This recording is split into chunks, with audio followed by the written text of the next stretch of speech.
ஆண்டவராகிய இயேசுவின் இனிய நாமத்தில் மீண்டும் இந்த ஊடக வாயிலை சந்திப்பதிலே மிகுந்த மகிழ்ச்சி அடைகிறேன். அருமையான தேவனுடைய பிள்ளைகளே, நாம் இந்த ஜெப தியானத்துக்குள்ள நாம் இருக்கிறோம்.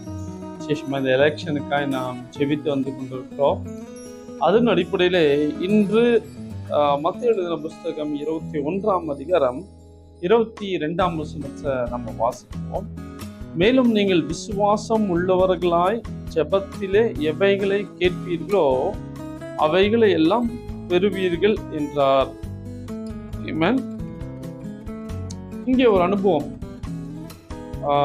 நிறைய நேரங்களில் நம்ம ஜெபத்தில் போய் ஆண்டவரே உங்களுடைய காரியங்கள் இப்படி இருக்கு, இது செய்யுங்க, சூழ்நிலைகள் இருக்கு, பல காரியங்கள் நம்ம ஜெபிக்கிறோம். அது உண்மை, அது ப்ராக்டிக்கல்.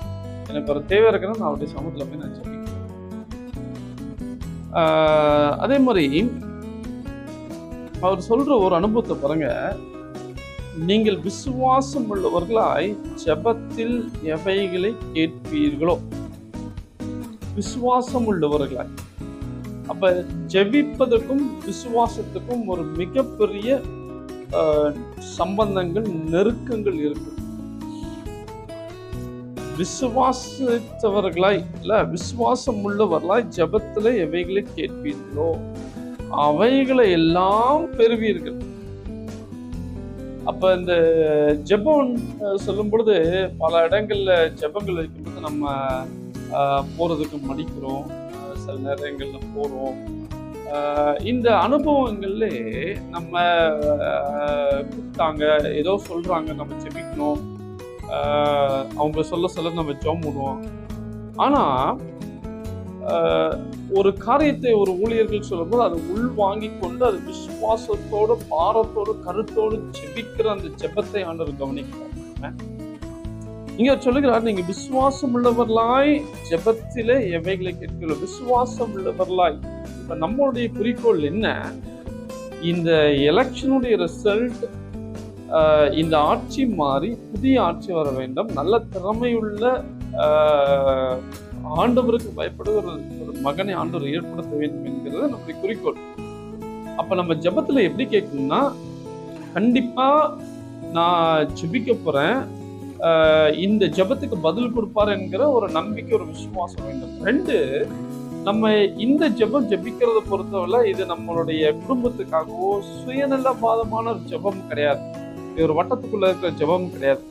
இது பரந்த ஒரு ஜெபம். அதாவது இந்திய தேசம் முழுதுமா இருக்கிற எல்லா மக்களுக்காய் பரிந்து பேசுகிற ஒரு அனுபவம். இன்னும் சொல்ல போனா தேவ ஜனங்களுக்காய் பரிந்து 130 கோடி மக்களுக்கு மேல இருக்கிற இந்த ஜனங்களுக்காய் பரிதபித்து அப்படி சமூகத்துல கொண்டு போய் கொடுக்கக்கூடிய ஒரு ஜெபம். இது ஆண்டவர் ரொம்ப கவனிப்பார். ஆமென். ஜனங்களுக்காய் பரிதபிக்கிறது. ஏன்னா ஆண்டவர் சொல்லுகிறார், இந்த அறுப்பு மிகுதியா இருக்குது, நான் யார் அனுப்புவேன், யார் எனக்காக போவா, யார் திறப்பில் நிற்பா, இதுதான் ஆண்டவர் ரொம்ப எதிர்பார்க்கிறார். அப்ப நம்முடைய விசுவாசம் எப்படி இருக்க வேண்டும்? என்னுடைய விசுவாசம் என்ன? இந்த ஆட்சியை முடித்து ஆண்டவர் பெரிய மாற்றங்கள் உண்டு பண்ணுவார் என்பதை நான் விசுவாசிக்கிறேன். அப்ப நம்முடைய ஜெபம் எப்படி மாற வேண்டும் என்றால், விசுவாசம் உள்ளவர்களாய். நம்ம பார்க்கிறதை வைத்து உலகத்துல மனிதர்கள் ஏற்படுத்துகிற காரியங்களை குறித்து நம்ம பார்த்து பயந்து, ஐயோ இப்படி பண்ணிடுவாங்களோ, இதை செய்யறாங்களே, இது நடந்துருமா அப்படின்னு நம்ம அந்த குறிக்கோள்ல ஜெபம் பண்ணக்கூடாது. எப்படி இருக்கணும்? நம்முடைய ஆண்டவர் பெரியவர், அவர் மகத்துவமானவர், அவர் பயங்கரமானவர் என்பதை குறித்து நாம் தெரிந்து கொள்ள வேண்டும். இஸ்ரவேல் ஜனங்களை கிட்டத்தட்ட எத்தனையோ லட்சம், 20-30 லட்சத்துக்கு மேல மக்களை ஆண்டவர் வழிநடத்தினவர். எவ்வளவு பெரிய ஆண்டவர்! அற்புதங்கள், அடையாளங்களும் செய்தவர்.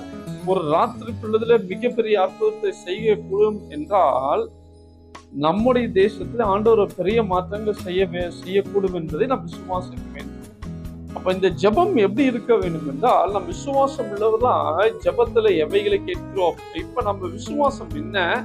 இந்த ஜூன் 4ஆம் தேதி தாண்டி ஒரு பெரிய மாற்றங்கள் இருக்கிறது. அந்த மாற்றத்துக்காக நான் ஜெபிக்கிறேன். அந்த மாற்றத்துக்காக நான் திறப்பில் நிற்கிறேன். அந்த மாற்றங்கள் நடப்பதற்காக, தேவனுடைய கிரியைகளுக்காக நான் ஜெபிக்க போகிறேன்.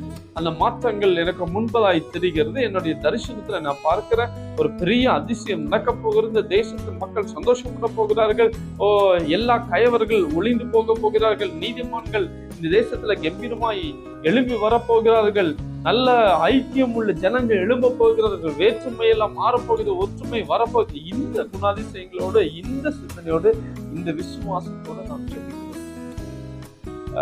பயமுறுத்துகிற ஒரு பூச்சாண்டி வேலை காமிக்கிறது வைத்து நம்ம ஜெபம் இல்ல. நம்முடைய ஜெபம் நடக்க போகிற ஃபியூச்சரிஸ்டிக்கை எடுத்து வைத்து நான் விசுவாசத்தோடு நம்ம அவருடைய சமூகத்துல எவைகளை கேட்போம் அவைகளெல்லாம் விசுவாசம் உள்ளவர்களாய் ஜெபத்துல, அப்ப விசுவாசத்தை கொண்டு நம்ம ஜெபிக்க வேண்டும். ஆமென். தேவன் செய்ய போகிறார் என்கிற விசுவாசத்தோடு நம்ம ஜெபித்தோம் அப்படின்னா அவைகளை எல்லாம் பெற்றுக்கொள்வீர்கள் என்றார். ஆமென். யார் சொன்னா? ஆண்டவர் சொன்னார். நமக்கு முன்பதாக ஆண்டவருக்கு சொல்லியிருக்கிறார். ஆமென். சோ நம்ம ஜெபிப்போம், விசுவாசத்தோடு ஜெபிப்போம். தேவன் நம்மளை கையில பரிந்து பேசுகிற ஊழியர்களை கொடுத்து வைத்திருக்கிறார். நம்ம விசுவாசிப்போம். கர்த்தர் பெரிய காரியங்களை செய்ய போகிறார். நாம் ஜெபிப்போம். நல்ல தகப்பனே, நல்ல வேலைக்காக நன்றி. ஆண்டவரே, மத்தேயு 21 நாங்கள் வாசித்த வண்ணமாய் ஆண்டவரே, மேலும் நீங்கள் விசுவாசம் உள்ளவர்களாய் ஜெபத்திலே எவைகளை கேட்கிறீர்களோ அவைகளெல்லாம் பெற்றுக்கொள்வீர்கள் என்றார் என்று சொல்லி நீர் சொல்லியிருக்கிறீ அப்பா. இந்த வசனத்தின்படி நாங்கள் விசுவாசத்தோடு ஜெபிக்கிறோம். எங்களுக்கு ஆண்டவரே ஒரு ஆட்சி மாற்றத்தை ஏற்படுத்தி எங்களுக்கு ஜனங்கள் சந்தோஷப்படுகிற ஆட்சி எங்களுக்கு தரப்போகிறப்பா, அதை நம்பி நாங்கள் விசுவாசம் உள்ளவர்களாய் ஜெபிக்கிறோம். இதே போல ஆண்டவரே, பார்க்கிறவர்கள் ஜெபிக்கிறவர்கள் விசுவாசம் உள்ளவர்களாய் இப்படி சமூகத்துல பெற்றுக்கொள்ள, ஆண்டவரை கேட்க பெற்றுக்கொள்ள கத்த கிருபை தான். இந்த சமூகத்துல விட்டு கொடுக்கிறோம், தாழ்த்துகிறோம். இயேசுவின் நாமத்தில் பிதாவே. அருமையான தேவனுடைய பிள்ளைகள், கர்த்தர் உங்களை ஆசீர்வதிப்பாராக. Thank you and God bless you.